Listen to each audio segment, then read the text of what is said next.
So I encourage the smaller you are, the more care you should take in hiring, which is sometimes the opposite of what people feel. Because if they have a job open and you're one of 20 people with a role open, that's a lot of work for the other 19 people, right? Whereas one role or 100 roles open at Pfizer is nothing, you know? I really truly believe the earlier stage you are, the more careful you need to be. Welcome to People Powered Strategy, the podcast where we sit down with the minds shaping the future of work.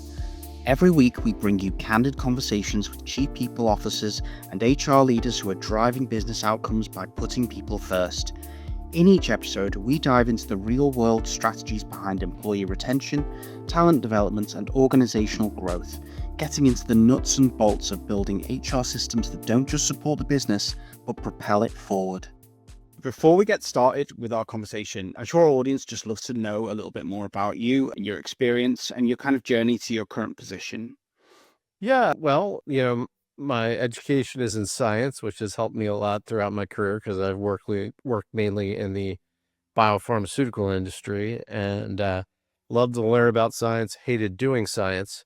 So it's probably one of the few people in this world that I'd actually intentionally sought out a recruiting role. Did a whole lot of recruiting in third party, then crossed over into in-house TA along with a little consulting and led TA teams for semi-large companies like Jazz Pharmaceuticals, small companies like Talis Biomedical. And then while at Talis, migrated over to a head of HR role. And now I am at Ferrer US, leading the United States people team for about a 2,000 person global pharmaceutical company based in Barcelona. That's great to hear. So I'm interested to hear then, I didn't plan for this, but it's interesting, Sure. with someone with a lot of experience like you. How have you seen this particular role that you're in kind of evolve, like, and especially on the global stage, the way people talk about it, the way people think about it? From my position before now, I've been in very North American centric roles, either US centric or US Canada. While I was at Jazz, I started supporting Europe a bit. And now at Ferrer, while I don't directly support Europe, we do a lot of collaborations as an entire global people team. So what's been really interesting, because previously when I supported Europe, it was mostly English-speaking countries like the UK and Ireland. Getting a bit of Spanish culture into our workplace has been really interesting and just a different experience that I think has made the experience for our United States employees richer than if we were purely kind of American-centric in our culture. Yeah, definitely. I think a lot of people have seen that. A lot of companies, being kind of remote teams, have seen Yeah. the benefit of different cultures kind of coming together. Yeah. Time. Yeah, definitely. My company that I work for is like that as well. We have people from all over the world, and it's always interesting to get all the little tidbits that you get about, what they're doing in their holidays and things like that. It's definitely an enriching experience, I think. Great, Matthew. So what we're going to talk about today then is talent acquisition and also talent management. Mhm. And how those two kind of go hand in hand. So what I want to know first and foremost, let's just like break it down in the simplest form, because you can say things like hire the right people, that kind of thing. But in your mind, like in its full complexity, what does that term actually mean to you? What has it meant in your career? So hiring the right people to me is more about the things that that are not actual technical experience or the things that we can teach. So I feel like hiring the right chemist, there's certainly a technical component to that that's very important, but there are many people that have the same technical abilities. But really it's about who the person is, what motivates them, and how they align with your company's corporate values. Just because someone aligns with one company's corporate values and they're a great employee there, doesn't mean they'd be a great match at another company. People that are great in small environments maybe aren't great in large, and vice versa. So it's really about the things that are not on a resume that I see as hiring the right people. Yeah, definitely. We're talking like kind of soft skills a little bit. Soft skills and motivation, right? Like what makes you tick? I mean, there's a few things that I find really work kind of across the board. One is curiosity. If you're a general curious person and you want to understand things, that is helpful in any company. A growth mindset and ownership mindset. So if you're curious and you want to grow and you really kind of look at your work not as I'm an employee at company X, but I am, like it's their own company. It just leads to better outcomes. And then finally, maybe most importantly, is what I like to call grit, like that you're able to persevere, be able to work through difficult times and keep going. Not that you don't have hard times. Every company is going to go through something difficult, and every employee at every company is going to go through something difficult either in their life or professionally. And it's not Mm. about being affected by those things. It's about how we react to those things. And people that can persevere and work through difficult times are invaluable. Yeah, definitely. I agree with you. Yeah, I think it's definitely a good one to look out for. Are there any examples that you can think of, like in your career, where you've sort of taken someone on who's maybe, maybe not what people would think of as the normal kind of fit, but there was a quality in them that made you kind of think maybe take a chance? Ah, that's a really good question. So I would say in my last company, it wasn't much of a chance for me because I had worked with this person before, but I hired in somebody a high level in our HR team that previously had only worked in talent identification. So they were like a sourcer. But they had done a lot of sourcing work for me at Jazz when I was there. And when I moved to Talus, I hired her in to kind of run TA for me because I was taking a broader role. So there was Mm. a lot of pieces of that puzzle that she just never touched before. From being a talent acquisition partner, scheduling, operations, and that was now all on her plate. Some of the people I had with me were much more experienced in these actual things than her, but she had those things that I mentioned before, a curious and a growth mindset, an ownership mindset, and grit. And she was able to get herself up to speed. I can teach people technical skills. She took it upon herself to take her job seriously. Like this was her own operation, which always leads to better outcomes. And when we had some difficult times at Talus, unfortunately, we did, she was able to persevere through them, and not the least of which is some stuff that she had to deal with right off the bat when we were there. So, Yeah, my mother actually used to run a business, and she told me a story once that she had two candidates who were both kind of equal level experience, and she chose one over the other because she had in her resume that she played the flute. And that was the reason why it's because what you were saying. She was like, well, that takes discipline and yes. determination, and it's Yeah, hard, yeah, you know? yeah, yeah. Early in my career, I really liked people that played team sports. Like when you're hiring people right out of college. Like early in my career, I hired a lot of entry level people. I loved Hmm. people that played like heavily involved team sports, like Yeah. football or cheerleading or things where if you don't do your job, someone else, not Ah. only does not work, but somebody else might get seriously injured.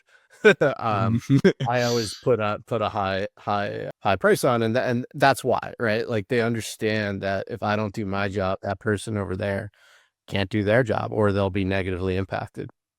Yeah, it goes back to what we're saying again, isn't it? Like of sort of looking at the person. We say Mhm. hiring the right people. We're not hiring skills, we're hiring people. People, Like so yep, we're not just looking at what they have on the resume in terms of the technical skills. Obviously it's important in especially in the kind of industries that you're in.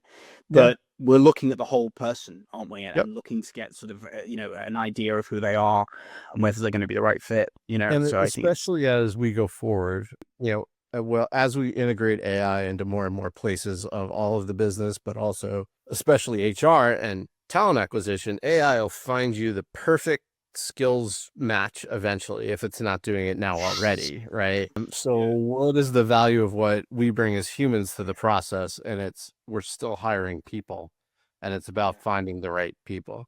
More often than not, when I've seen a bad hire come through, it's because we overvalued the resume, what the skills are, what someone's experience has been. what college they went to, as opposed to what they can do and what type Hmm. of people they are. Yeah, yeah, I think that's definitely a great point, and a fantastic point about AI as well. I 100% agree that like Yeah, I think it's a time now to maximize the things that only we can do as people. right. 100%. Yeah, yeah, and so that then you make yourself indispensable, right? That's Exactly. is that's definitely true. Great. Okay, so let's talk then a little bit. Let's link it to your experience then, and talk maybe about has your approach to hiring kind of changed over the years, or your attitude towards it, or has it evolved, or and if so, how so? I mean, I think that especially early on, it was very transactional. Mm. I was a recruiter, right? Have opening, fill opening, have opening, fill opening. We always tried to fill the right, find a great match, because if you find a great match and people work well in the job, that's great. And, it helps helps your understanding of the company, helps you integrate with everyone. But it was really more transactional. As I evolved, I kind of evolved to, more relationship hires where as I really got to know people, I was able to then, do my recruiting and, focus in more on people that I thought would mesh well with the current manager and or team. And then kind of from there, as I progressed further, I really think about hiring a bit more like strategically. It's not only about who we're hiring, but when we hire it, what we are looking for, and talking through with, business teams about what they really, really need and or want, as opposed to, like I said, what the resume looks like, um, about when to hire somebody, whether it's what time of year or it's, this role before that role so it's just been a much more strategic, holistic look at hiring that and how it affects not only the teams that the people are hired into, but the company as a whole. Yeah, I imagine you kind of like anything as well. You kind of hone more of an instinct for it as as you progress for sort of like getting the measure of people, getting an idea of who people are through meeting more and more people. You get to learn what the green flags and the red flags are. I think through For experience. sure. For I'd sure. imagine to talk in dating parlance here for a Yeah, minute. totally understand. Well, It's I not. thought about green flags and red flags before that was dating parlance terms. So Well, it's not. It's actually not too dissimilar, right? Like, actually, I always think it's, when you go on a first date with someone, it's kind of a little bit like an interview in a way, I mean, I've thought about creating a matchmaking agency myself. So we talk then about hiring the right talent. I want to talk next about sort of kind of being the right kind of brand that attracts the right kind of talent. What do you think of that? Like, how do you kind of, I guess, put your kind of brand on the public stage in a way or the global stage in a way that attracts the right talent? Well, I mean, first you have to actually pay attention to it. I mean, it sounds simple, right? But a lot of companies don't really think about what their employer brand is in the job marketplace. For example, when I worked at Jazz Pharmaceuticals, it was a decent sized company. It was a little over 1,000 people when I started. It grew to almost 2,000 people while it was there, so not tiny, but nobody knew who we were. It was a combination of, or mostly because we were really specialty pharmaceuticals. So if you weren't in sleep medicine or certain types of leukemia products, you probably hadn't heard of us. And we weren't that big. So even with an unusual name like that, which sticks in people's minds, like we didn't really have an employer brand.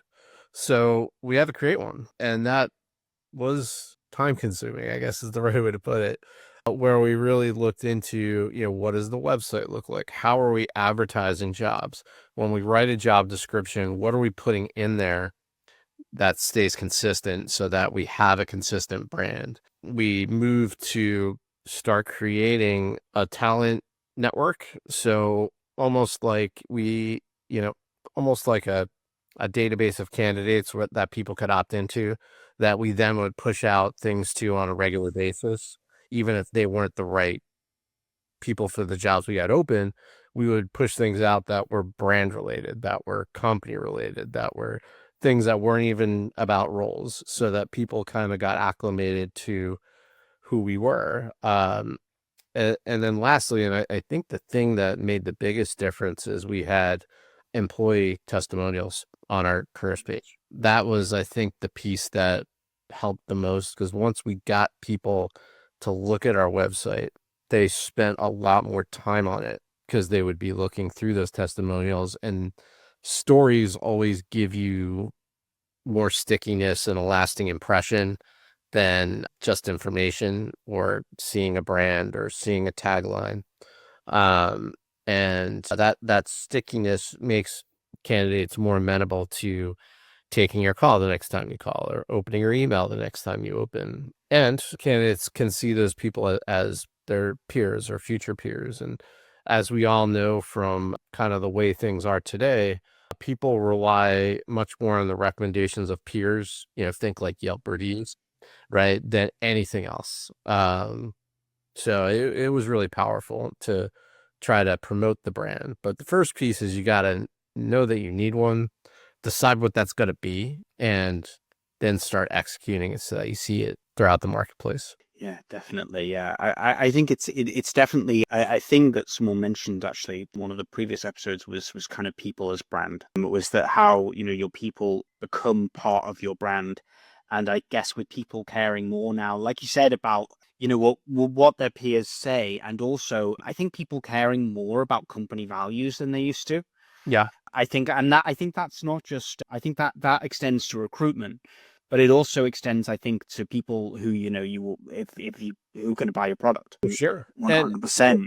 And your employees, like, so whatever your brand is, you're not only advertising on your careers page, but you're living it every day in your office, in your company setting.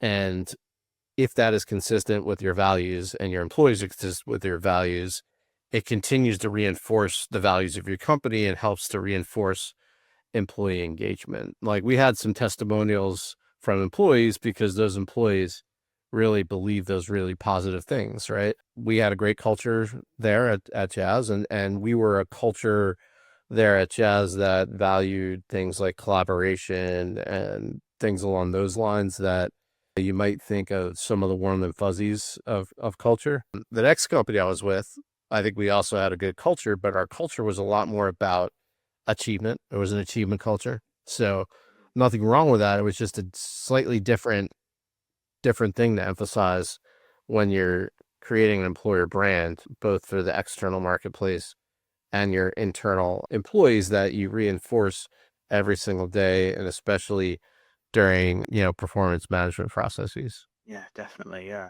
Okay, so let's talk then a little bit about kind of organizational structure.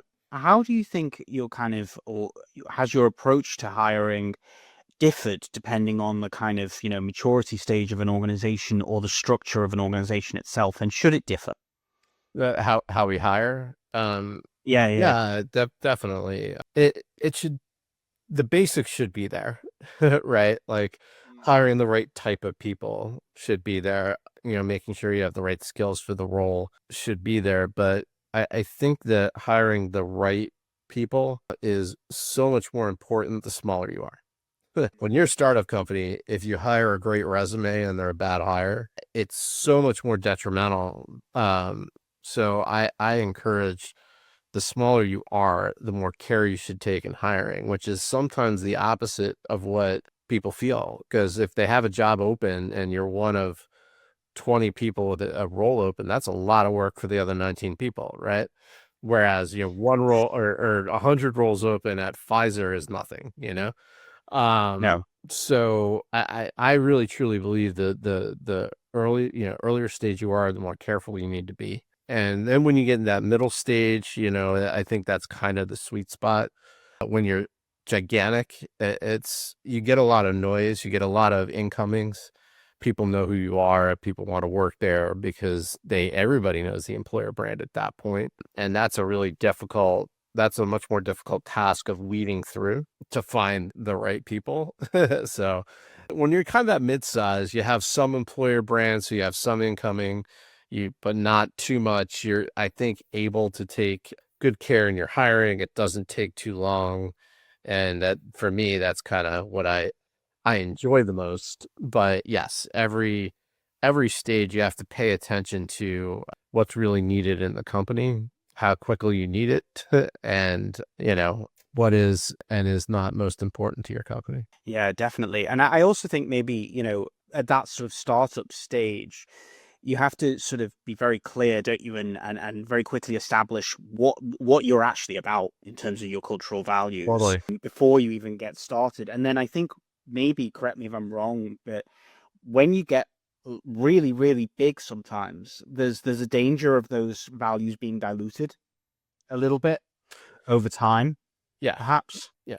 The bigger you Yeah. get, the more it's seen more as words on a conference room wall than people living Mm. it every day. Mhm. Um, Yeah, definitely. culture is one of those things that if you don't pay attention to it and you don't nurture it, it will be made for you, and you may not like what that looks like. And the larger you are, the more opportunity there is for that to happen, because you just have so many more people to try to lead along your culture journey. Mm. So it's always important to hire towards your culture, but I still think it's more impactful in a smaller company. While you have run the risk in larger companies of losing it a bit more, you all already have hopefully many people that fit the mold. And when you have somebody coming in, even if they're not the exact right type of people for what your current values are, they can see what it's like and hopefully will mesh towards what that existing well-established culture is. You just have so much more room for error in a large company than you do in the others, between having so many more established employees that help set the tone, but also when you're one of 20 versus one of 10,000, just the stakes aren't the same. It's a lot easier to recover. Yeah, I guess you kind of hope, don't you, that you've set it up in a way that it's self-sustaining. Yeah, I mean, there's no such thing as self-sustaining, really. No matter how ingrained your culture is, no matter how large you are with enough people that are already steeped in the culture, you've got to pay attention to it, and you got to keep promoting it. You have to keep driving towards it, or it's gonna change or go away. And you really need to reevaluate it over time. You may have some basic values that are great, things like collaboration or integrity or achievement. But what those mean to a 20-person company is different than what those mean to a 1,000-person company, is different what that means to a 5,000-person company. And yeah, I've been at companies before where we had, like, for example, one of our values was collaboration. And the company started small and grew rapidly. And the people that were there when the company was small viewed collaboration as everybody having a say in everything. But as you scale, can't do that. It's just not realistic. No, no, no, So no, we no. had to redefine what collaboration was for our company so that we could maintain the value and have it reinforce our business in a positive way. Yeah, yeah. Maybe the compromise there is kind of like we have an open culture, but not necessarily collaboration in the same way. Like Yeah, I mean, that's how you redefine it. that's one way. What we had to do is really define, like I said, define what collaboration is and is not, Yeah. right? And talk through decision-making frameworks, who actually holds the decision, right?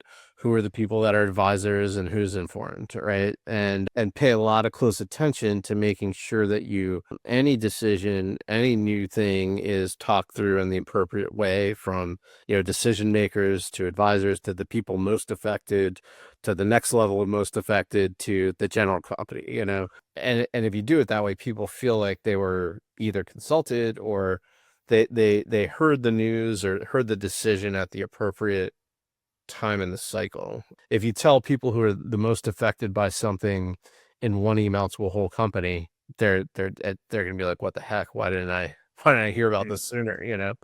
So it's really Yeah, important. yeah. And yeah, it's really important to take care in what you do, and look back at your values over time and make sure that what you saw as the original values are still still working for you in the way that you intended. It's a great point, I think, definitely. And I think maybe, you have to accept that you're going to lose some people because of that. There are people who are not going to be able to adapt to it necessarily. And maybe that's okay. Maybe it's like there are people who, like, they were the right people for us at that time. but now we're now misaligned in our values, and that's not necessarily fault on either side. It's just sometimes happens, doesn't it? Yeah, and it goes back to something I said towards the beginning of our conversation, that a great employee at a small company is not always a great employee at a larger company. It doesn't mean there's anything wrong with them. They just won't operate well. So if you have people that are real small company folks that enjoy small company and want to have their hands on a lot of things, it's hard to let go as the company grows and scales. And if they're not able to make those adjustments, just for example, you may lose them to a small company, right? They just might be a better fit for themselves for something smaller, not the company. There's still people that may do a great job in mid-sized company or large company, but for them to truly like feel their own satisfaction, they need to, change their environment back to what they thrived in. Yeah, definitely. Right. Well, okay. So we've talked about hiring people. Now we want to talk about what happens next. Yeah, We're talking about talent management now. You've developed career development plans, right? sure. Yeah.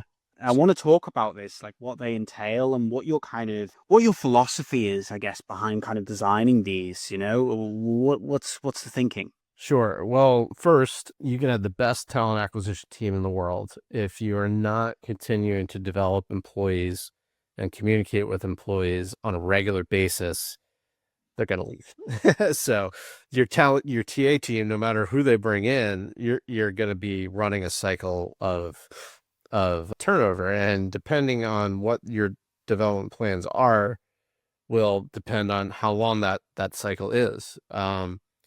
I really, truly, personally believe that it is incumbent upon the company to help employees develop their career in the way that they want it to go, and help each employee develop to the point where they're ready for the next step in their career while working for you.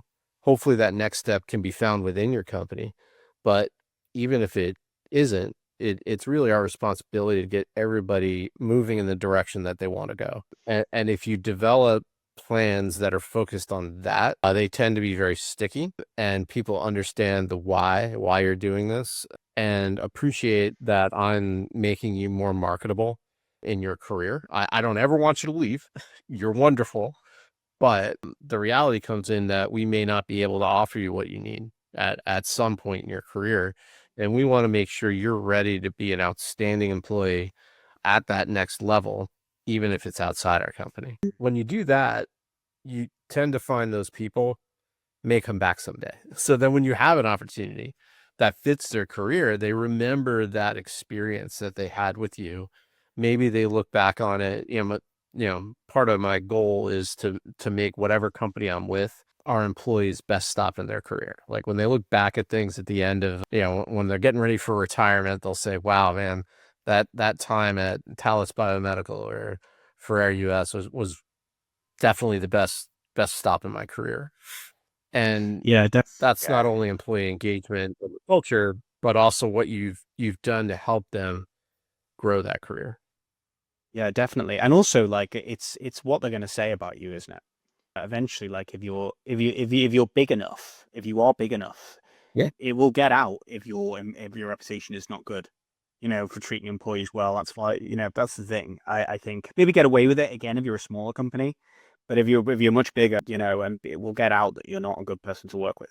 I think so. The way you treat people, Yeah, and when they leave, yeah, yeah, and if you're a large enough company and you don't have a good internal mobility, and I don't mean like moving people mobility, I mean like job mobility. If you don't have a good internal mobility plan and you're not paying attention to internal employees when hiring new roles, that's going to be your brand, right? People are going to feel that they don't have an opportunity to grow with your company. Whether that's true or not, the reality is you need to have a purposeful internal mobility plan that focuses on employee development, and it's public so everybody knows what it is, what you're doing, why you're doing it. So inevitably, some employees going to want to take that next step. They're going to see that next role open within your organization, and they're not going to get contacted about it because the rest of the organization knows they're not a match, right? So they may sit and stew about, not having the opportunity, but when you kind of lay out what that internal mobility plan is, make it public, talk about it, communicate it, um, it's a lot easier to talk through an employee that might be a little upset that they didn't get an opportunity to progress at that time. Yeah, definitely. Okay, so obviously what this entails as well is what this encompasses are things like performance reviews, right? And Sure. you're kind of looking at like where someone is, because you have to be able to say, right, well, if you're not actually meeting where we want you to be, so this is going to hinder your progression. I think this is important as well, isn't it? Is telling people when they're not progressing why it's happening Uh-huh. is really important as well. I think I've had that experience myself where I feel like I'm doing what I'm supposed to be doing, but there are people who don't feel like I am, and they're not telling me. And it's kind of like, well, I can't fix it if you don't tell me, it's one Right. of those things. So I think that's a really, really important part of it. And I was wondering, I've shared a little bit about what my experiences of when these things go wrong. What do you think what do you think is kind of broken potentially about how performance reviews work? What do you see, when do you see them going wrong, and how should they be done right? Um, the biggest thing that I've seen is that people sit down in like an annual performance review and get a bunch of news they hadn't heard all year. So I think first and foremost, it's the frequency of communication. I like having at least 2 formal performance reviews per year. So you make managers sit down with their employees at least twice a year and give them a critical assessment. I know that is way too far apart, but the reality is managers should be talking through with their employees on a weekly or monthly basis on where things are, how they're doing, what they're doing well, what they're not doing well. And so that when you get to that mid-year review or that annual review, nothing is a surprise. That's one. Two, companies that don't tie performance to their review process and compensation are missing the boat. There Mm. are still companies where your performance review is very qualitative. It's more about who you are than what you've accomplished, and you need a balance of both. Neither one's good. So make sure you have goals. People meet their goals, they get a good performance review. If people actually also meet their goals while being an excellent coworker, it's not just about what you've done, but how you do it. If the how is just wonderful, they get an excellent performance review. Or maybe you don't meet all your goals, but you are the best person here to work with and you help other people meet their goals. And that can mitigate maybe missing on one goal that you tried really hard at. So not doing both, either just taking it all on whether you did or didn't meet your goals, or all qualitative, is that's where I think it's broken. There's so many companies that do it that way.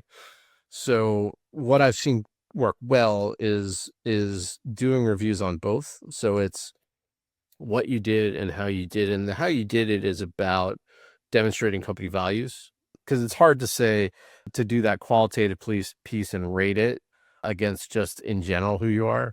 So where have you exhibited our company values of collaboration or integrity or achievement, or and you ask both the employee and the manager to write about how that employee has demonstrated those values throughout the year. And that's a way of doing it in a way that is cognizant then to employees. People understand that this is absolutely formally going to be discussed twice a year, and it tends to dull the sharp elbows when they know that not only what they achieve, but how they achieve it is part of how they're compensated. Yeah, yeah, definitely. I can totally see that. Okay, so I was wondering then, like, because, I'd imagine it's the kind of thing sometimes with performance review and creative, like, these cycles, the performance review cycles that you go through sometimes, like, do you ever encounter like some kind of friction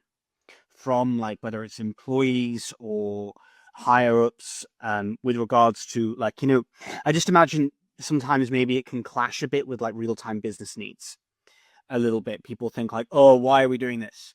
why are we doing these lengthy kind of reports on Matthew or whoever it is? Like, why do we have to do this? I was wondering if that's a problem you've ever had to deal with and how you've managed to combat that, how you've advocated for it. Yeah, I mean, many HR initiatives, not only these things, are, you get feedback from the business. I don't have time for that, right? No matter what the business is. And, when it comes to performance reviews, especially, we're asking somebody to do it twice a year. This isn't something you're doing monthly, right? You should be Mm. talking with your people on a weekly, biweekly, or monthly basis, but we're only asking you to actually go in detail twice a year. If you can't do it twice a year, that's a problem. The other thing that I've done, a couple other things I've done is one, if it's this or any other initiative, like a mid-year review is something that I've put into a couple of places I've been where they didn't have it before. And that was something that I was new. So I started with the executive team. The executive team buying in and saying, yes, we should do this, it makes it a whole lot easier to reinforce it throughout the company.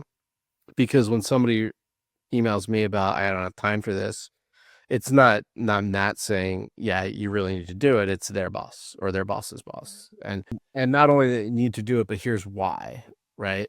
Well, it's not just everyone agrees it has to be done, but everyone agrees on the why of why it needs to be done. And I whether that's performance reviews or any other HR initiative, because many HR initiatives hit that objection. I think it's really key to start there, and additionally take in the feedback. So if you start with aligning with your executive team, you will get feedback on what your program is, and you're smart to incorporate some of that feedback. For example, some places I had tied in 360 reviews to the mid-year review, and doing both at the same time was going to be definitely seen as burdensome because it's a lot of filling out all at once. So we moved the time frame of the 360 review to what tended to be a slower part in our calendar. So, because the 360 could be done any time of year, really. First thought was to put it together with the mid-year because it's not the annual, and everything's going on at the end of the year / beginning of the year for the annual. So do it in the summer when we do our mid-year would be easier, but it was still a lot at once, and the business wanted to spread it out to just make it easier for their people. And that's just one example of feedback I got that I then took, and it made it easier to adopt what I was trying to do. Whereas if I don't take that, if I don't bring that to our executive team and or senior managers, and then hear that feedback and then don't take that feedback, it's not the chance of adoption is going to be lower. Yeah, and the chance of people actually doing, I guess, doing it thoughtfully is Right. going to be minimized as well. And Yeah, you're going yeah, to especially get 360s, right? Because you're reaching out to it's not just a manager and employee. You're reaching out to a lot of people that don't regularly do performance reviews when you're talking about peers or subordinates. So yeah, definitely. I've actually encountered that obstacle with peer reviews, yeah, is that people exactly. don't know how to do them, and Right. there's that fear as well, and that anxiety of like, I don't want to be seen to be judging my colleague, even though you explain to them like this is the what we do and it's nothing personal. People don't, it takes a certain kind of person sometimes, I think, to be able to do it, know how to do it. Or you get the opposite and people are way too blunt. Yeah. There's a Yeah, finesse required, totally. And when I've instituted things like that, we've done training on it. For each review cycle, I've often done training on what we want from the review. Like, here's how to fill out your performance review, right? This is what a 3 means.